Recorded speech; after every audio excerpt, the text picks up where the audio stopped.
ദിനവും യേശുവിൻ്റെ കൂടെ, ദിനവും യേശുവിൻ്റെ ചാരേ, പിരിയാൻ കഴിയില്ലെനിക്ക്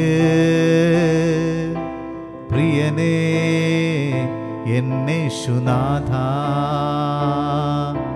പിരിയാൻ കഴിയില്ലെനിക്ക് പ്രിയനേ എന്നേശുനാഥ.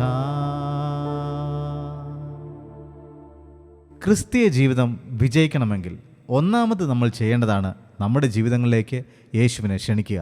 കാനായിലെ കല്യാണത്തിലെ വീട്ടിൽ, ആ വീട്ടിൽ എന്തുകൊണ്ട് യേശു കർത്താവ് പോയി എന്ന് ചോദിച്ചാൽ നമ്മൾ ഇന്നലെ മനസ്സിലാക്കി, യേശുവിനെ ശിഷ്യന്മാരെയും ആ വിവാഹത്തിന് ക്ഷണിച്ചിരുന്നു.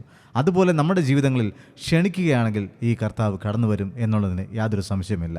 ഇന്ന് നമ്മൾ രണ്ടാമതായി ചിന്തിക്കാൻ പോകുന്നതാണ് യേശുവിനെ ഉൾപ്പെടുത്തുക. നമ്മുടെ ജീവിതങ്ങൾ വിജയിക്കണമെങ്കിൽ യേശുവിനെ ഉൾപ്പെടുത്തണം.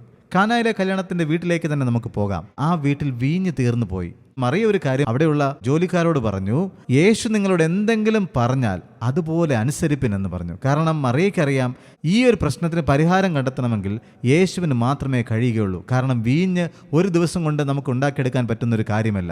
ചില പ്രശ്നങ്ങൾക്ക് പരിഹാരം കണ്ടെത്തുവാൻ നമ്മൾ എത്ര ശ്രമിച്ചിട്ടും നടക്കുന്നില്ല എങ്കിൽ ഇന്ന് യേശുവിനെ ഉൾപ്പെടുത്തിയാൽ ആ പ്രശ്നങ്ങളെല്ലാം നമുക്ക് പരിഹരിക്കുവാനായിട്ട് കഴിയും. പല കുടുംബജീവിതങ്ങളിലും പ്രശ്നങ്ങൾ പരിഹരിക്കാൻ പറ്റാത്തതിനുള്ള കാരണം അവർ യേശുവിനെ ഉൾപ്പെടുത്താൻ മറന്നുപോയി എന്നതുകൊണ്ടാണ്.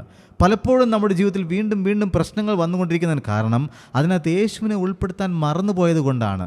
നമ്മുടെ പദ്ധതികളൊന്നും നടക്കാത്തതിന് കാരണം നമ്മൾ യേശുവിനെ ഉൾപ്പെടുത്താൻ മറന്നു പോകുന്നതുകൊണ്ടാണ്. മത്തായി സുവിശേഷം 6-ാം അധ്യായം 33-ാം വാക്യത്തിൽ പറയുന്നു, മുൻപേ അവിടുത്തെ രാജ്യവും നീതിയും അന്വേഷിപ്പിൻ, അതോടുകൂടെ ഇതൊക്കെയും നിങ്ങൾക്ക് കിട്ടും. അപ്പോൾ യേശുവിനെ ഉൾപ്പെടുത്തുക എന്ന് പറയുന്നത് എങ്ങനെയാണ് ഉൾപ്പെടുത്തേണ്ടത്?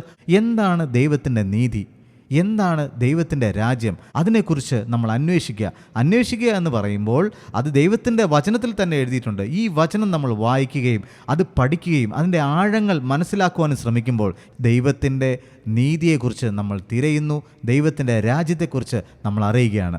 എന്നിട്ട് നമ്മൾ ദൈവത്തോട് പറയണം, ദൈവമേ എൻ്റെ ഈ പ്രശ്നത്തിനകത്തേക്ക് അങ്ങ് ഇടപെടണമേ അപ്പാ. ചിലപ്പോൾ നമ്മുടെ ചില ശീലങ്ങൾ, നമ്മുടെ ചില പാപ സ്വഭാവങ്ങൾ നമുക്ക് ആഗ്രഹമുണ്ട് അത് മാറ്റണമെന്ന്, പക്ഷേ നമ്മളെ കൊണ്ട് അതിന് കഴിയുന്നില്ല എങ്കിൽ ഇന്ന് നമുക്ക് കർത്താവിനോട് പറയാം, കർത്താവേ അങ്ങ് എൻ്റെ ഈ പ്രശ്നത്തിനകത്ത് ഇടപെടണമേ. അങ്ങനെ നമ്മൾ പറയുമ്പോൾ കർത്താവ് കടന്നു വരികയും നമ്മുടെ പ്രശ്നങ്ങൾക്ക് പരിഹാരമുണ്ടാക്കുകയും ചെയ്യും. കാരണം നമ്മുടെ കർത്താവ് ജയാളിയാണ്. ആ ജയാളിയായ കർത്താവ് നമ്മളെ ജയാളികളാക്കി തന്നെ നടത്തും. അതുകൊണ്ട് നമ്മുടെ ജീവിതത്തിൽ യേശുവിനെ ഉൾപ്പെടുത്തുക. നമ്മുടെ പ്രശ്നങ്ങൾക്ക് പരിഹാരമുണ്ടാകും. നമ്മുടെ ജീവിതത്തിൽ ദൈവത്തിൻ്റെ പ്രവൃത്തി നടക്കും.